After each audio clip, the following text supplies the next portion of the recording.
Hello everyone, it's Seth, probably better known as Saffron Olive, and it's time for another daily dose of Rivals of Ixalan spoilers. So it's the new year, 2018, Happy New Year everyone, and that means it is the official start of Rivals of Ixalan spoilers, which also means we got a ton of new stuff to talk about today, so we better jump right into it. First, one quick warning, I'm recovering from a cold, so if I sound a little strange, that's what's going on. I'm starting to feel better, so hopefully another day or two I'll be sounding back to normal. Anyway, let's jump right in to our daily Rivals of Ixalan spoilers, starting off with a new Planeswalker, Angrath the Flame Chained, and this is one of the more unique Planeswalkers we've seen in a bit. 5 mana, Rakdos colors. You get 4 loyalty, +1, each opponent discards and loses 2 life. -3, you have this threaten effect where you steal a creature. If it's a little creature, at the end of the turn, after you beat down with it, you force your opponent to sack it. And then -8 can be game winning or do absolutely nothing. Each opponent loses life equal to the number of cards in his or her graveyard. So the comparisons for Angrath are not all that awe-inspiring. The +1, probably closest comparison, Creeping Dread, although it's worth pointing out, the +1 is worded in a way where when you activate it, each opponent is losing 2 life. It's not dependent on the card draw. Even if your opponent doesn't have any cards to discard, they're still going to lose the 2 life. So worst case, you're getting 2 damage to each opponent each turn with the +1.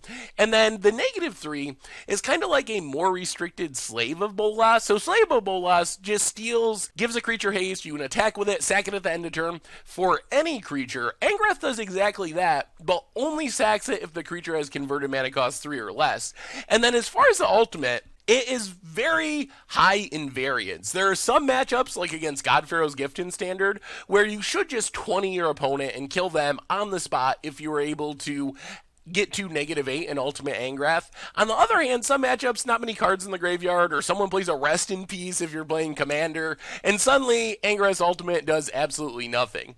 So how do you make Angrath work? And I think probably the best Planeswalker comparison for Angrath is Liliana Vess. So the main reason for this comparison is you got 5 mana black-based Planeswalkers with +1s that make people discard. Obviously, Angrath has a very upgraded +1. Each opponent discards, it doesn't target a specific player, and you're getting in damage. But I think that's probably about the power level of Angrath is going to be somewhat similar to Liliana Vess.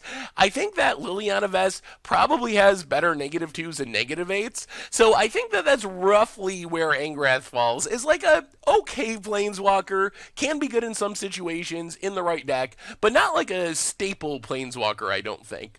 As far as Standard goes, I think the best home for Angrath is in some sort of aggro build. Those are the builds that can best use the +1, because getting in 2 damage is going to be good no matter what. Maybe you're in a control matchup and the discard a card part is great, but even just getting into every turn is a clock that is going to make your opponent lose a game eventually. And then aggro decks also can best harness the -3 ability, where you can steal your opponent's best blocker, swing with a bunch of creatures, get in a huge attack, maybe a lethal attack to close out the game. So maybe something like Red-Black Pirates develops. Wily Goblin gives you an interesting way of kind of ramping into your Angrath a little earlier. So I think that's probably the #1 option. The other possibility is maybe Angrath can work with Raider's Wake. So Raider's Wake can be inconsistent, because your opponent has to have cards in hand to discard for it to do anything, but the potential of playing Raider's Wake, playing Angrath, plussing it, making your opponent discard, take 4 damage, 2 from Angrath, 2 from Raider's Wake, that is a pretty fast clock in some matchups, so maybe we can see some janky Raider's Wake discard deck in Standard, built around Angrath and Raider's Wake. So overall, I think Angrath has potential to be powerful, but it's not one of those Planeswalkers where you see it and you're like, wow, that is going to be a Standard staple, like Chandra or Jason Mind Sculptor. It's a Planeswalker that you think, okay, this can be powerful, but how can we make this work? It doesn't have any one ability that jumps off like, I just want Angrath in my deck so I can +1 and draw a card each turn. None of Angrath's abilities are like that, so you got to find a build that wants to take advantage of both the plus and the minus ability, which I guess would be some sort of aggro build, but then you're stuck playing a 5-mana Planeswalker in an aggro build, which is a little non-intuitive. So I think we'll have to wait and see as far as Angrath's potential. I think it can do some fun things. Whether or not it develops into a tournament level card in Standard, though, I'm not 100% sure. So keep your fingers crossed on that one. As far as cards that I do do think can be tournament level cards in Standard, Kumena, Tyrant of Orska is probably the card that Merfolk have been missing. So this card is insane. It does a little bit of everything. 3 mana, you get a legendary 2/4 Merfolk Shaman. Tap a Merfolk to make it unblockable. Tap 3 Merfolk to draw a card. Tap 5 Merfolk, +1/+1 counter on each Merfolk you control. So it's basically a combination of a Merfolk Cryptbreaker and a Merfolk Sovereign, a 3 mana lord with some upside as far as the unblockability.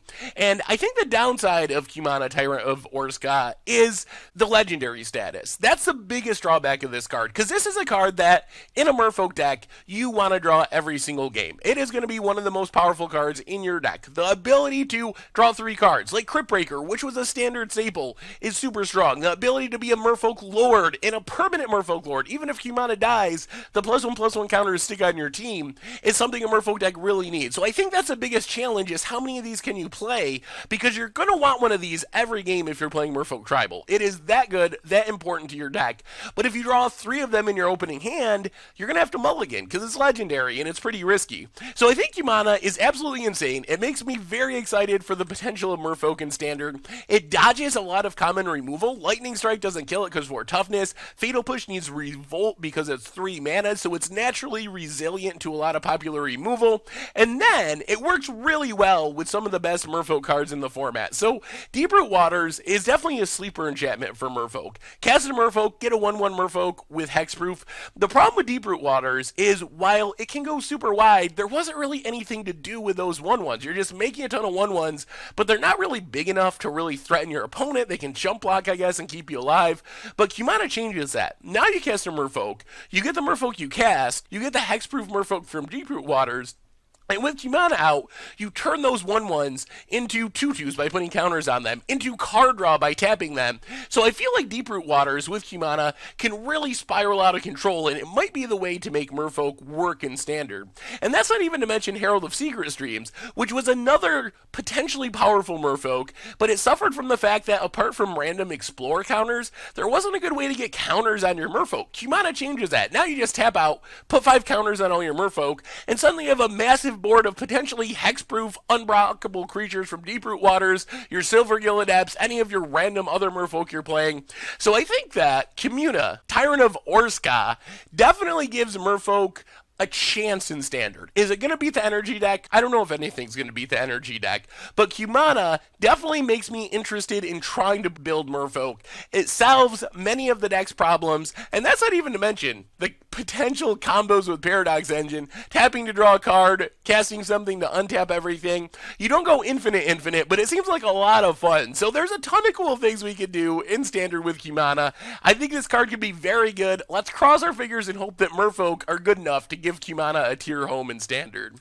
Next on our list, we have Tendershoot Dryad, which is a cool callback to Verdant Force. It has a send, so if you control 10 or more permanents, you get City's Blessing for the rest of the game, which can potentially be powerful. Beginning of each upkeep, you get a 1/1 Sapperling, exactly like Verdant Force, same wording as Verdant Force. However, Tendershoot Dryad, if you have City's Blessing, gives all your Sapperlings +2/+2. So if you have 10 permanents when you have this on the battlefield, you're actually making a 3/3 Sapperling each turn, which is pretty powerful. However, there is one super huge problem with Tendershoot Dryad, and that is it's a 5-mana 2/2 that doesn't do anything when it enters the battlefield.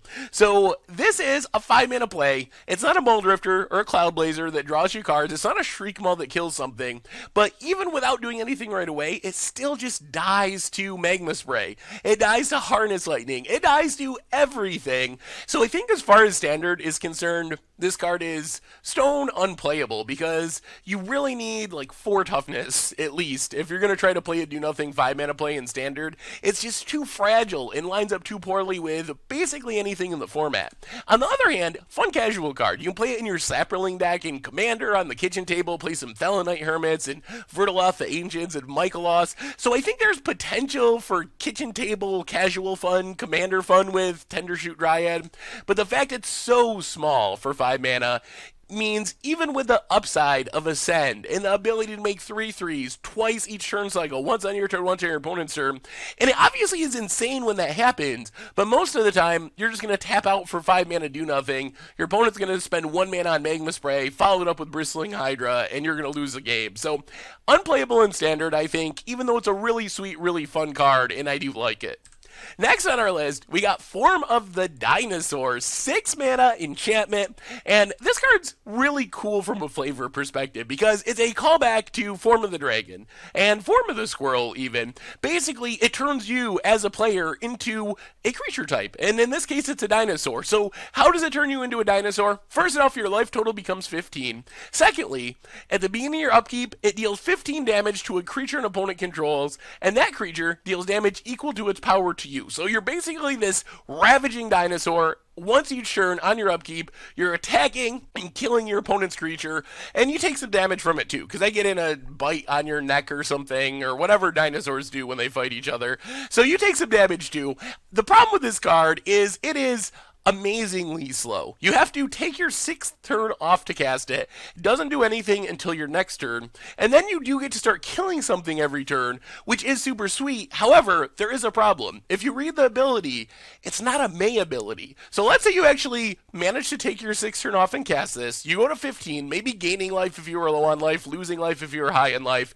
Let's say you shoot down a Rogue Refiner. Suddenly you're down to 12. The next turn, maybe your opponent only has a Bristling Hydra. That's 4 power. So you shoot that down. Suddenly you're down to 8. Then what if your opponent's like, alright, I'll just play some massive Verdurous Gear Hulk that's an 8/8. It's their only creature. You gotta fight it. You kill yourself with your Form of the Dinosaur. So there is a lot of risk that comes with this. Shooting down a creature each turn sounds good, but since it's not a May ability, I feel like unless you can close out the game really quickly after casting this, you're probably gonna die to your own Form of the Dinosaur. The other problem with Form of the Dinosaur in Standard is Sunbird's Invocation exists, and if you just want to build a crazy fun deck in Standard and play a 6 mana do nothing enchantment, I don't think Form of the Dinosaur can match up to Sunbird's Invocation in terms of level as fun. However, if you're going to play this in Commander, there are some sweet janky combos. For example, Personal Sanctuary prevents all damage that would be dealt to you during your turn.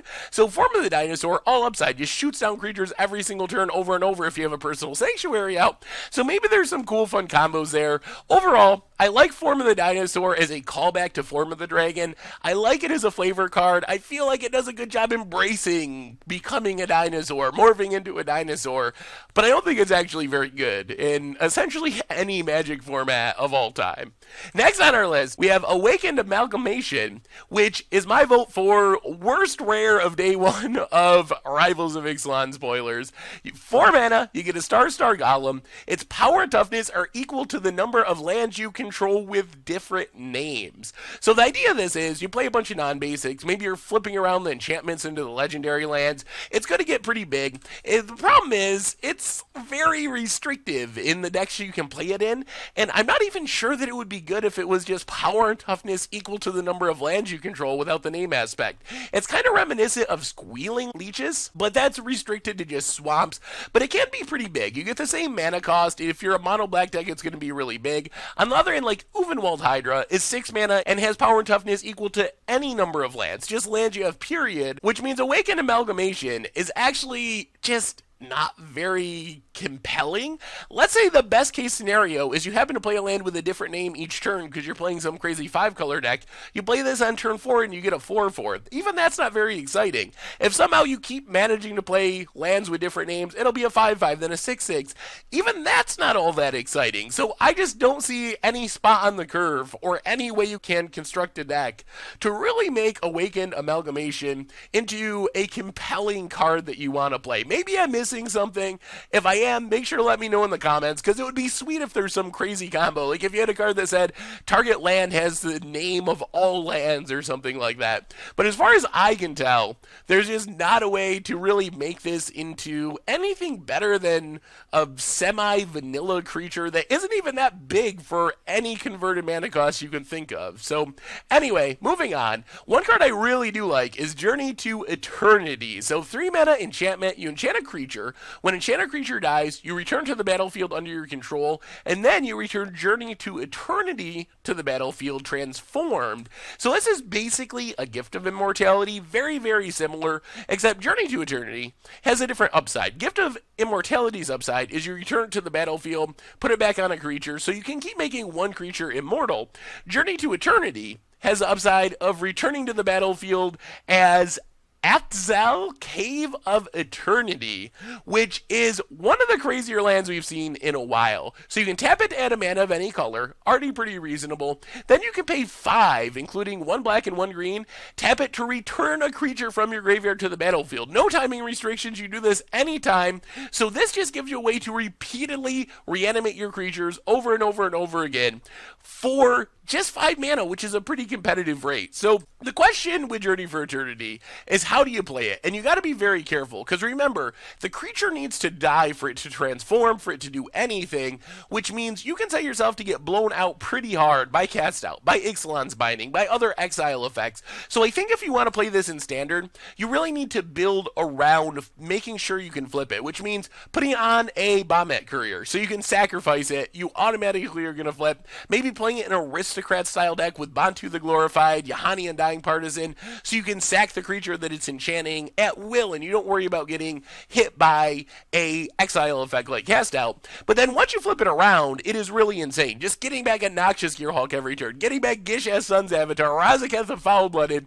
There's so much you can do once you have this repeatable reanimation effect that I feel like in the right build, it can be worth the payoff, because it can do some really, really crazy things. So I feel like this is going to require some Aristocrat-style brewing to really harness the power. I don't think you can just play this, slam it out a creature, hope that it dies naturally. Not in our current format, with Settle the Wreckage, with Cast Out, with Ixalan's Binding. It seems like a tough sell to just play it without some sort of plan for flipping it. But if you can build the right shell to flip this consistently, and then just be reanimating something every turn, it feels like it can take over the game super quickly. We also got Vana's Hunger, which is another one of our Ascend cards. This one actually came out a while ago, but we hadn't talked about it, so I figured I'd throw it in real quick. Basically, an Edict effect that has an upside of making your opponent sack half of their creatures if you have Ascend and you have the City's Blessing. So it's pretty much Foul Tongue Invocation without the life gain upside into like a sort of Curse of the Cabal, but only for creatures and not permanents. I think Vana's Hunger is fine. If you want a 3-mana Edict, it's a fine spell to be playing, but I don't think it's super exciting overall, so I think it's kind of like one of many removal spell options. It's worth mentioning that it is an Edict, so it does get Hazoret, can temporarily get rid of like the Scarab God or something like that, so there is some upside just to being an Edict effect. On the other hand, if your opponent's playing tokens or something like that, just making them sack one creature isn't super appealing. There's Whirler Virtuoso that makes tokens, which kind of negates Edict effects, so we'll have to see. I think it's a fine removal spell in the conversation to be playable, at least in sideboards, but I'm not sure it's just broken in the sense that this is going to show up in every deck. We also got a bunch of sweet commons and uncommons. So for dinosaur decks, Thrashing Brontodon and Azakan Seer both seem very strong. Brontodon has a good body, 3 mana 3/4, and then you can sacrifice it to destroy an artifact enchantment for just 1 mana. So it's good on its own just as a beater. It has fine stats, and then the extra ability to be able to blow up a Paradox Engine, a Heart of Kirin, or an enchantment as well, which means Search for Azcanta and all the other flip enchantment cycles, makes Thrashing Brontodon not only in the conversation for dinosaur decks, but just in the conversation as a really good option to fight against the meta in general. Azakan Seer, on the other hand, gives you a slow ramp spell for dinosaurs, but also like an Eternal Witness if you sack it to get a dinosaur card back from your graveyard. So if you are playing a dinosaur deck and you have dinosaurs dying, like you're Thrashing Brontodon, you can always use the Seer to get it back, which is a nice upside. We also got a couple more Ascend cards. Secret of the Golden City is basically a divination with the upside of drawing an extra card if you have City's Blessing.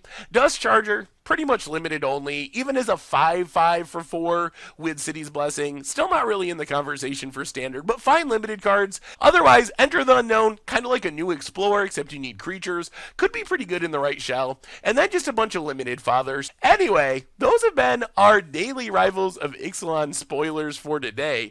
So let me know what you think. What is your favorite of these cards? How good is Angrath? What am I missing? Can that be a real standard playable, or is it a little disappointing?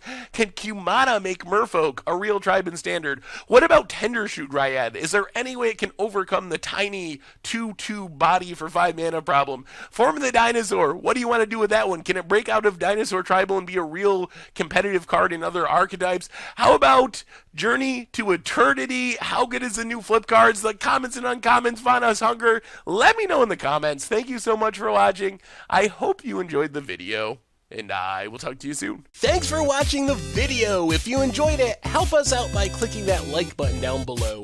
And to keep up on all the latest and greatest, click that subscribe button. And don't forget to hit that bell icon to get alerts whenever we have new videos. And if you want to, check out some of our other sweet videos here and here.